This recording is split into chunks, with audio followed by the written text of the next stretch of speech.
Person-centered planning, or PCP, is an approach to developing goals and supports that centers on the individual's own desires, strengths, and needs. In California, the Lanterman Developmental Disabilities Services Act requires that regional centers use person-centered planning when developing each person's individual program plan, or IPP. This means the planning process must focus on what the person wants for their life, not just what the system or professionals think is best. The aim is to empower people with developmental disabilities to lead self-directed lives with meaningful choices. Person-centered planning involves the individual, their family if they choose, friends, and professionals working together as a planning team. It often starts with a shared conversation about the person's dreams, preferences, and what's working or not working in their life. Core principles.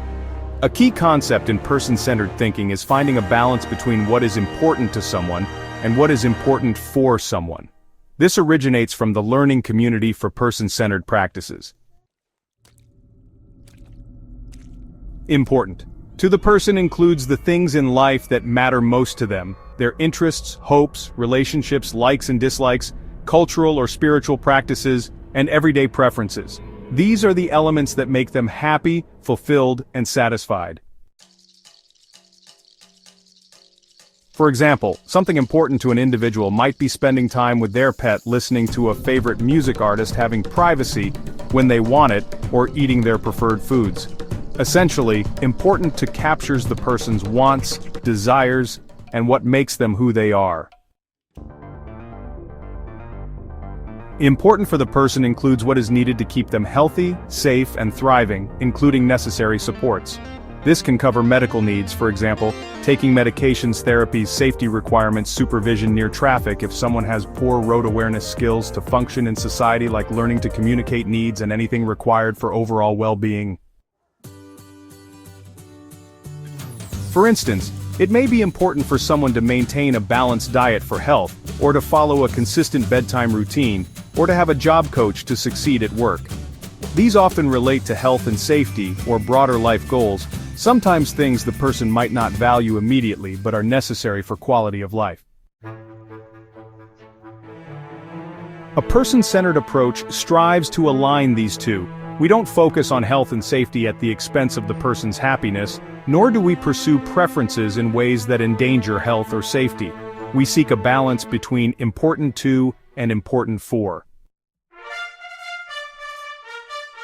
For example, if having independence is important to someone but they need support, important for them to stay safe, a good plan might involve finding ways to support independence safely, like using assistive technology or periodic check-ins.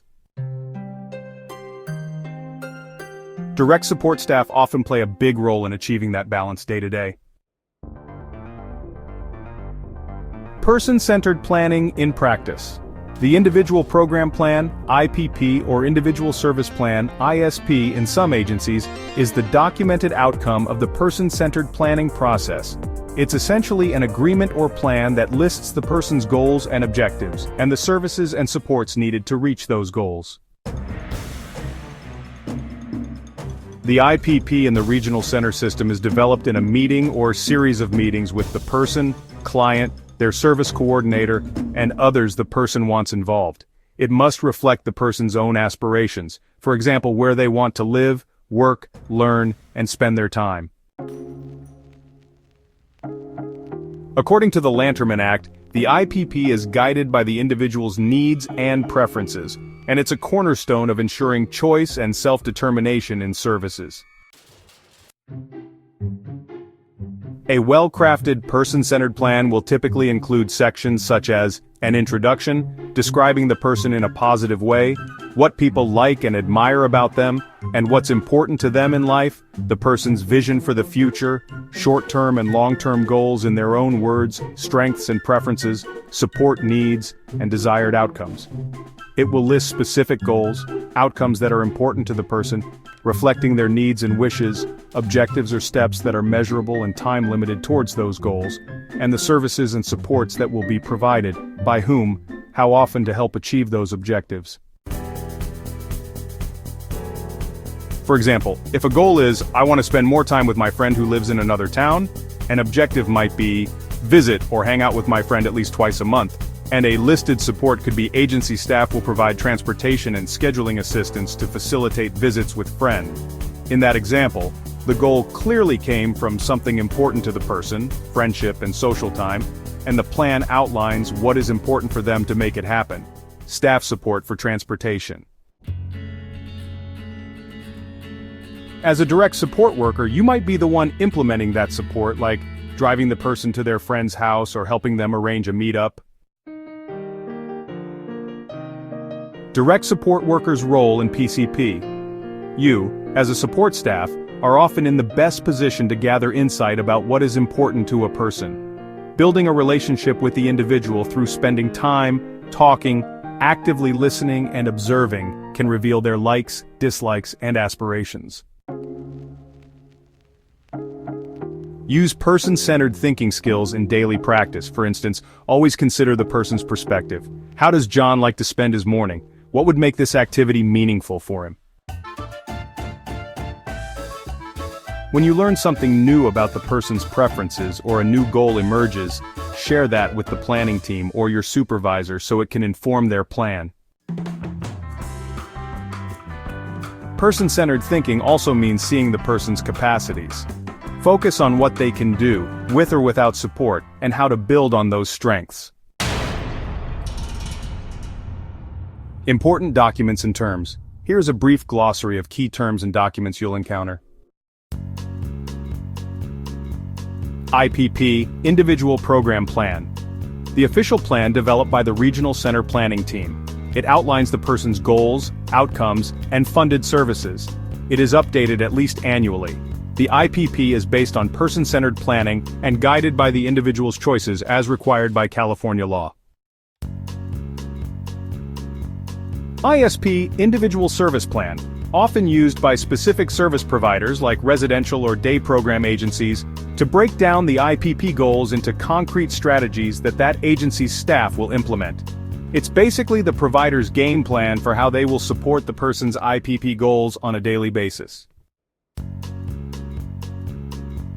An ISP should be consistent with the IPP or PCP and provide staff, with guidance on interventions, teaching plans, and preferences. PCP, or person-centered planning, is both a philosophy and a process for planning centered on the person's own vision of a good life. It can refer broadly to the approach, focusing on personal strengths, preferences, and the balance of important to and for, or to specific tools used like path, maps, personal outcome measures, and so on. In California, PCP principles must be used in IPPs, and under federal HCBS rules, services should be delivered in a person-centered manner. Important to versus important for. As defined above, important to means what makes the person happy and fulfilled, their wants. Important for means what keeps them healthy, safe, and advancing in life, their needs. Both are critical. Plans should reflect both. For example, incorporate health supports in ways that respect the person's preferences. Example, important to Maria, having a regular job and earning money. Important for Maria, learning to use the city bus safely to get to work. The plan would then include a goal of employment because it's important to her, and travel training support, important for her to achieve it safely. Natural supports non-paid people in the person's life who provide support, like family members, friends, neighbors, or community members. Person-centered plans often identify who is important in the person's life, family, friends, and how those natural supports can be involved. Strengthening natural supports is a goal, so the person isn't relying only on paid staff for social interaction or help. Circle of support, a term for the group of people, natural and paid, actively involved in supporting the person and helping them achieve their goals. It underscores that planning and support is a team effort with the individual at the center. Self-determination, a philosophy and also a specific program in California that allows individuals with developmental disabilities to have more control over how their budget is spent to meet their needs. Even if someone is not in the formal self-determination program, the principle of self-determination means the person leads their planning process and choices to the greatest extent possible. Reading and implementing plans. As a DSP, whenever you start supporting a new individual, read their IPP and any ISP or care plan thoroughly. Look for sections that describe the person's background and interests, their goals, and any specific strategies or guidelines for you to follow. For example, an ISP might contain a behavior support plan or a teaching plan for a certain skill. Pay close attention to these details.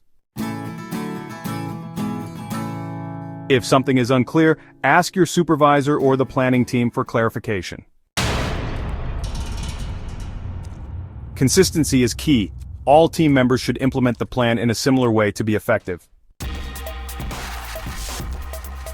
If the IPP states a strategy like John communicates best using a picture board, staff should present choices with pictures when possible. You should be regularly doing that in your work with John.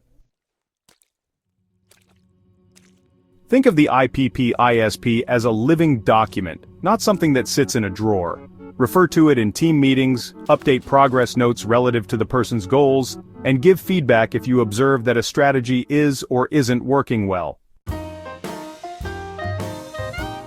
Always remember the spirit of person-centeredness. Even the best written plan means little if it's not carried out with respect for the person's preferences. So implement strategies in a personalized way. For instance, if the plan says to encourage the person to exercise for health, find a way that ties into what's important to them, maybe dancing to their favorite music if they love music, instead of a generic workout they dislike. Document successes and challenges, because this information will be used at the next review to adjust the plan.